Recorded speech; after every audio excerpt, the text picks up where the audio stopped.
बिस्मिल्लाहिर्रहमानिर्रहीम अस्सलाम वालेकुम hello everyone I hope you all are doing well. आज का जो हमारा टॉपिक है that's from translation studies, word for word और sense for sense in translation studies. हम में से बहुत से ऐसे लोग हैं जो इंग्लिश को वर्ड बाय वर्ड या वर्ड फॉर वर्ड ट्रांसलेट करने की कोशिश करते हैं, तभी वो नाकाम रहते हैं। आपने जस्ट सेंस को पकड़ना है, आपने ये समझना है कि बंदा कहना क्या चाह रहा है।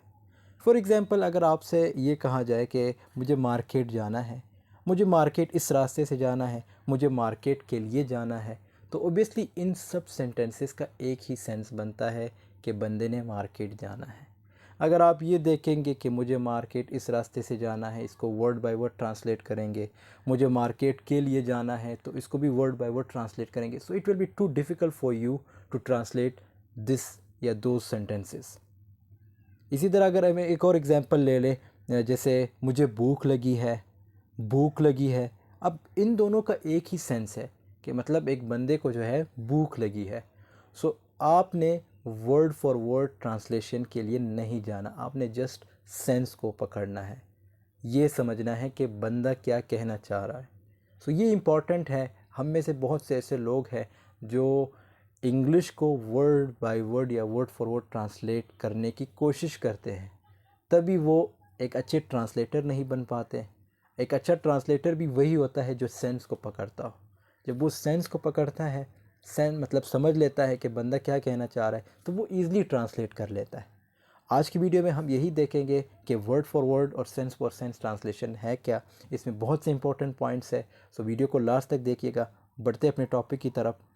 Word for word and sense for sense are two approaches to translation studies. ये दो अप्रोचेस है ट्रांसलेशन स्टडीज़ की तरफ। There effort to different ways of translating a text from one language to another. किसी भी टेक्स्ट को आपने एक लैंग्वेज से दूसरे लैंग्वेज में ट्रांसलेट करना, ये वर्ड फॉर वर्ड और सेंस फॉर सेंस में हम डिस्कस करते हैं या ट्रांसलेशन स्टडीज़ में देखते हैं। Word for word translation also known as literal translation. अब ये इसके लिए एक और वर्ड भी यूज़ होता है वर्ड फॉर वर्ड ट्रांसलेशन के लिए। इसको हम जो दूसरा वर्ड इसके लिए यूज़ करते हैं वो है literal translation. Is a translation method that involves translating each word in the source text into its equivalent in the target language. तो इसका मतलब ये है कि जब आप एक लैंग्वेज से दूसरे लैंग्वेज में कुछ ट्रांसलेट करते हैं तो आप वर्ड बाय वर्ड या वर्ड फॉर वर्ड ट्रांसलेट करने की कोशिश करते हैं। ये किस चीज़ में हम डिस्कस करते हैं? वर्ड फॉर वर्ड में। This approach tends to prioritise the preservation of the original language structure and syntax even it leads to awkward और unclear phrasing in the target language. देखो यहाँ पे इन्होंने awkward का क्या मतलब है? awkward मीन्स अजीब। तो ये बड़ा अजीब लगता है जब आप किसी लैंग्वेज के वर्ड बाय वर्ड या वर्ड फॉर वर्ड ट्रांसलेशन करते हैं, फिर चाहे वो फ्रेंच लैंग्वेज हो, स्पेनिश हो, इंग्लिश हो, कुछ भी कोई भी लैंग्वेज हो, आपने वर्ड फॉर वर्ड ट्रांसलेशन नहीं करनी। अगर आप यही करेंगे तो भाई आप फंस जाते हैं, आप कभी भी आगे नहीं जा सकते हैं। हम में से बहुत से ऐसे लोग यही समझते हैं, मैंने आज अभी भी नोट करता रहता हूँ, बहुत से लड़के यही समझते हैं, बहुत सी लड़कियाँ यही समझती है कि भाई हमने वर्ड फॉर वर्ड ट्रांसलेशन करनी। और वर्ड फॉर वर्ड ट्रांसलेशन के लिए बहुत मतलब उसमें बहुत सी डिफ़िकल्टीज़ होती है, उसमें बहुत सी ऐसी वोकेबलरी होगी जो आपको पता भी नहीं होगा। अब चवले मारना, अब चवले को क्या कहते हैं इंग्लिश में?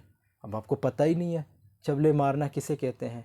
सो इट मीन्स बहुत सी ऐसी चीज़ें हैं जो आपको खुद समझना होगा कि चवले मारना मतलब it means what does it mean. मैं इस सेंटेंस को किस तरह इंग्लिश में ट्रांसलेट करूँ, आपने सेंस पकड़ना है। या आप कहते हैं कि तुम बड़े चवल बंदे हो, अब इसका क्या मतलब है? अगर आप ये कहते कि नहीं यार मैंने तो एक एक चीज़ को पकड़ना है, मतलब एक एक चीज़ देखने की, यार चवल मारने को क्या कहते हैं या चवल को क्या कहते हैं, डिक्शनरी उठानी है, नेट पे जाना है, ये वो, नो, इट्स टोटली रॉन्ग। आपने वर्ड फॉर वर्ड ट्रांसलेशन नहीं करनी। आपने सिंपल ये समझना है आप बड़े चवल बंदे हो या आप बड़े चवल हो, so it means you are idiot, you are like a fool person. Sense for sense. Sense for sense translation, on the other hand, focuses on conveying the meaning and intent of the source text in the target language. Source text से मुराद जो कोई भी text हो। Target means आपने कोई language target करनी है या कोई टेक्स्ट टारगेट करनी है जिसमें आपने इसको ट्रांसलेट करना हो। तो सेंस फॉर सेंस का यही मतलब है कि आपने उस चीज़ की सेंस पकड़नी है कि इस जुमले को या इस सेंटेंस को या इस फ्रेज़ को मैंने किस तरह जो है कन्वे करना है आगे, ताकि उसको समझ आए, जो दूसरा बंदा जो आपके सामने है उसे समझ आना चाहिए। This approach emphasizes the cultural and linguistic context of the target audience rather than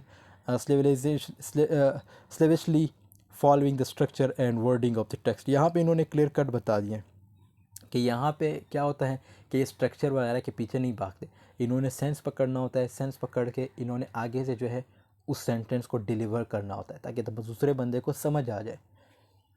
In practice, most translations are a combination of word for word and sense for sense approaches, depending on the specific needs of the text and the target audience. Experienced translators often make informed decisions about which words and phrases to translate literally and which to adapt or paraphrase in order to achieve the best possible result. देखो यहाँ पे इन्होंने अभी फिर इस paragraph में बता दिया है कि एक अच्छे ट्रांसलेटर की क्या निशानी होती है। एक अच्छा ट्रांसलेटर वही होता है जो चीज़ जो सेंस को पकड़ता हो। सेंस से मुराद ये है अगर उसे कोई ऐसा वर्ड उसके सामने आता भी है तो वो उस चीज़ के पीछे नहीं भागता कि यार ये वर्ड का क्या मीनिंग हो सकता है, उसने सिर्फ उस चीज़ की सेंस पकड़नी होती है। जैसे मैंने आपको एग्जांपल दी, अब यहाँ पे मैं आपको एक और एग्जांपल देता हूँ। जैसे हमने स्टार्ट में डिस्कस किया था, आपको वर्ड्स नहीं पकड़ने, आपने सेंस पकड़ना होता है, ठीक है। मसलन जैसे हमने बात की थी कि मुझे मार्केट जाना है, मुझे मार्केट इस रास्ते से जाना है, मुझे मार्केट के लिए जाना है। अब भाई सबका एक ही सेंस बन रहा है कि बंदे ने मार्केट जाना है। इसी तरह मुझे भूख लगी है, मुझे भूख लगी है या भूख लगी है। इस तरह जब आप किसी को इशारा करते हो, सपोज़ अब मैं तो आपके सामने नहीं हूँ, सपोज़ आप क्या करते हो, आप हाथ खड़ा करके मुंह की तरफ करते हो, मतलब जब इस तरह करेंगे तो ऑब्वियसली जब सामने वाला बंदा होगा उसे समझ आ जाएगी कि बंदे को भूख लगी है। So it means you are getting sense, you are observing the person that what does he or she is say।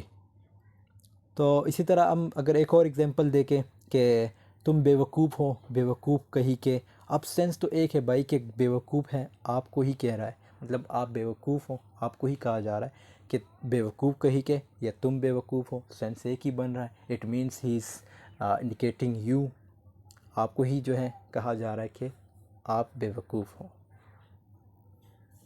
Word for word और सेंस फॉर सेंस, अब यहाँ से इसके बहुत इंपॉर्टेंट पॉइंट्स हैं, सो ये देखते हैं। The distinction between word for word जिसको हम लिटरल ट्रांसलेशन भी कहते हैं एंड सेंस फॉर सेंस जिसको हम फ्री ट्रांसलेशन भी कहते हैं, goes back to Cicero and S T. Jerome it in the West, where the status of the classical authors of ancient Greece and Rome remained preeminent. It informed the basis of key writings on translation for nearly 2000 years. अब यहाँ पे इन्होंने एक history बयान की है जिसमें ये दो इंपॉर्टेंट नाम्स है, कैक्रियो और एस.टी. जॉर्म। वेस्ट की बात हो रही है। The Roman like rhetorician and politician Marcus Tullius Caicro outlined his approach to translation in De Optimio Ianra Orthoman, introducing his own translation from the Greek of speeches of the 4th century AC Attic orators, Aeschines and Demonstrations। सो इसमें again एक writer की बात हो रही है, उसने एक work लिखा था और उस वर्क में इसने अपनी जो एक ट्रांसलेशन मेथड था वो मुतारिफ कराया था। मतलब अब उसका ट्रांसलेशन मेथड क्या हो सकता है, इसने यहाँ पे जो लिखा है कि and I did not translate them as an interpreter, कि मैंने उसको एज अ ट्रांसलेट नहीं किया था एज ए इंटरप्रेटर के तौर पे, but as an orator keeping the same ideas and forms, or as one might say the figures of thought, but in a language which conforms to our usage, and in so doing I did not hold it necessary to render word for word, but I preserved the general style and force of the language। इसमें भी यही चीज़ बताई गई है कि मैंने जो है वर्ड्स की तरफ नहीं गया, मतलब वर्ड फॉर वर्ड ट्रांसलेशन नहीं की, मैं हमेशा सेंस की तरफ गया हूँ, जो एक इसका अपना एक जनरल स्टाइल था। सो इट मीन्स लैंग्वेज की तरफ जाना है, आपने लैंग्वेज को देखना है कि लैंग्वेज में इसका मतलब क्या हो सकता है। आपको लैंग्वेज का पता होगा तो आपको ईज़िली पता चल जाएगा कि ये वर्ड को जो है लाइक हम इंग्लिश में क्या कह सकते हैं, कोई भी लैंग्वेज में इसमें हम इस वर्ड के लिए अपोजिट वर्ड या कौन सा वर्ड यूज़ कर सकते हैं। The interpreter of the first line is often read by translation studies as being the literal word for word, जिसको हम लिटरल ट्रांसलेशन को हम एक्चुअली में वर्ड फॉर वर्ड ट्रांसलेशन भी कहते हैं। while the orator tried to produce a speech that moved the listeners। अब यहाँ पे इन्होंने एक किस्म की जो कम्बिनेशन है अगर है वो दी है कि the interpreter of the first line is often read by translation studies as being the literal. तो जो कहते हैं कि जो इंटरप्रेटर होता है वो क्या करता है, वो हमेशा वर्ड फॉर वर्ड के पीछे भागता है, ठीक है। while the orator tried to produce a speech that moved the listeners, और जो orator होता है वो लिसनर के कहने पे, मतलब लिसनर क्या कहना चाह रहा है उसको सुन के फिर वो जवाब देता है। However, points out that in ancient Rome it was the low social status of the interpreter, a mediator of various kinds, that was dispersed because of a lack of education. This then led to limited and pedantic understanding and on intelligent word for word Latin style. और यहाँ पे इन्होंने हवाला दिया ancient रोम का कि उस वक्त क्या होता था, लोगों के पास लेक ऑफ एजुकेशन थी। उसकी मेन वजह क्या थी? उसकी मेन वजह यही थी कि भाई ये लोग क्या करते थे, वर्ड फॉर वर्ड ट्रांसलेशन की तरफ भागते थे। अब वर्ड फॉर वर्ड ट्रांसलेशन की तरफ जब आप भागेंगे तो आप किसी काम के नहीं रहेंगे, क्योंकि आप जब बहुत से ऐसे वर्ड्स होंगे जो आपको पता भी नहीं होंगे।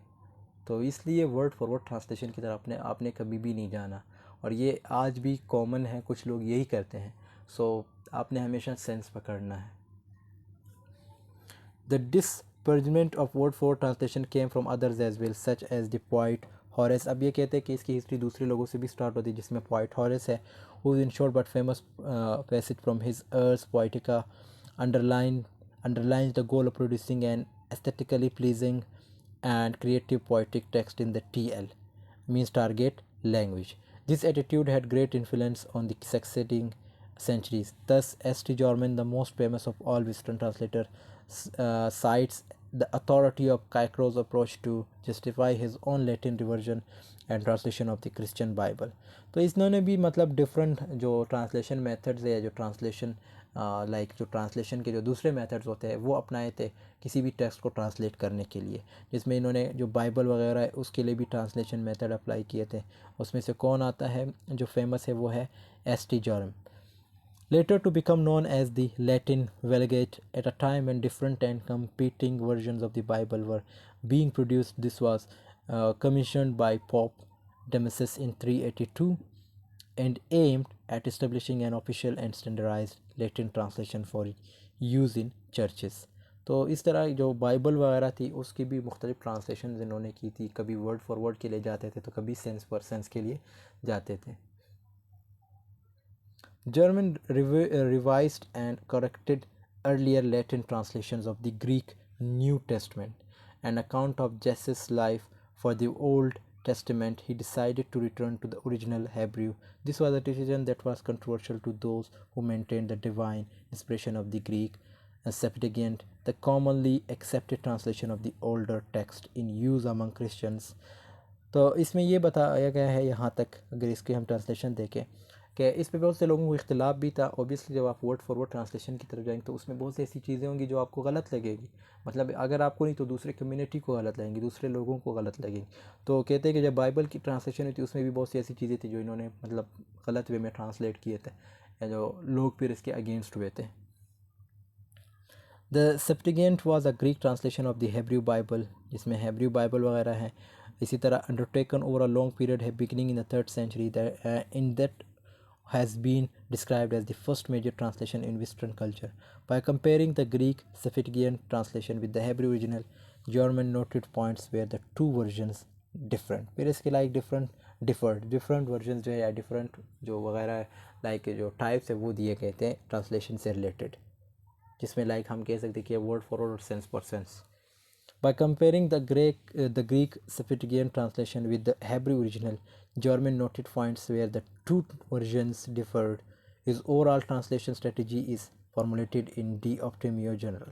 तो ये इसकी एक शॉर्ट हिस्ट्री थी, ये आप लोग देख लीजिएगा। इसमें सारी यही चीज़ें बताई गई है जो हमने पिछले स्लाइड में डिस्कस कि बाइबल वगैरह से रिलेटेड है, कि फिर इनके इस पे इख्तिलाफ हुआ था क्योंकि इन्होंने जो है वर्ड फॉर वर्ड ट्रांसलेशन की थी। लेकिन किसी भी चीज़ की लाइक आई सेड कि आप वर्ड फॉर वर्ड ट्रांसलेशन नहीं कर सकते, आपने सेंस पकड़ना है, सेंस को समझना है, ताकि आपको समझ आए कि वो बंदा या दूसरा जो बंदा है वो क्या कहना चाह रहा है। Now I not only admit but freely announce that in translating from the Greek, except of course in the case of the Holy Scripture, where even the syntax contains a mystery, are rendered not word for word but sense for sense. देखो यहाँ पे इन्होंने बता भी दिया है कि मतलब ये उसकी एक लाइक आप कह सकते हैं कोट है, किसकी? जॉरम की। तो उसमें भी यही बताया गया कि मतलब अब मैं ये एडमिट करता हूँ कि सेंस फॉर सेंस ट्रांसलेशन ही सब कुछ है। जो इन्होंने बाइबल वगैरह जो मुख्तलिफ बुक्स उनकी की थी तो उसमें से बहुत से एनी मिस्टेक्स हुए थे कि word for word translation that is not the best way but sense for sense is the best way to translate anything. Although some scholars argue that these terms have been misinterpreted, तो बहुत से लोग ये कहते हैं कि इसको miss interpreted किया गया है। John statement is now usually taken to refer to what came to be known as literal word for word and free sense for sense translation. तो मतलब ये इस चीज़ की बात हो रही है कि इसको जो है मिस इंटरप्रेटेड किया गया है, जो इसने ये कोट दिया था। खैर अब ये कहते हैं कि लास्ट में यही हुआ कि लिटरल जो है, लिटरल ट्रांसलेशन को वर्ड फॉर वर्ड ट्रांसलेशन कहा गया, और फ्री जो है, जो फ्री ट्रांसलेशन है, इसको हम सेंस फॉर सेंस ट्रांसलेशन कहते हैं। John rejected the word-for-word approach because by following so closely the form of the ST it produced an absurd translation। देखो फिर इसने ख़ुद भी जो वर्ड फॉर वर्ड ट्रांसलेशन थी उसको रिजेक्ट किया था। यहाँ पे इन्होंने मेंशन भी किया है ये एक एब्जर्व ट्रांसलेशन इसे लगा था क्योंकि सोर्स टेक्स्ट से रिलेटेड। और इस तरह ये पूरी फिर इसकी जो एक्सप्लेनेशन है वो ये आप लोग देख लीजिएगा कि जब इसने रिजेक्ट किया तो ऑब्वियसली इसके पीछे वजह क्या थी, ये सेंस और सेंस फॉर सेंस के पीछे भागने लगा। मतलब सेंस फॉर सेंस ही ये, इसको ये समझ आ गई थी कि सेंस ही सब कुछ है। As part of his defense, S.T. Jomin stresses the special mystery of both the meaning and syntax of the Bible। तो वही जो बाइबल पे बहस चल रही थी उसको भी ये समझ गया था कि अब इस चीज़ को किस तरह ट्रांसलेट करें, मतलब ये बाइबल जो बुक वगैरह है इसको किस तरह ट्रांसलेट करना है सेंस से related. So this was all about today's. I hope this video has been helpful for you. Video पसंद आई है तो ज़रूर लाइक कमेंट शेयर कीजिएगा। मिलते हैं नेक्स्ट वीडियो में, तब तक के लिए अल्लाह हाफिज़। Take care of yourself.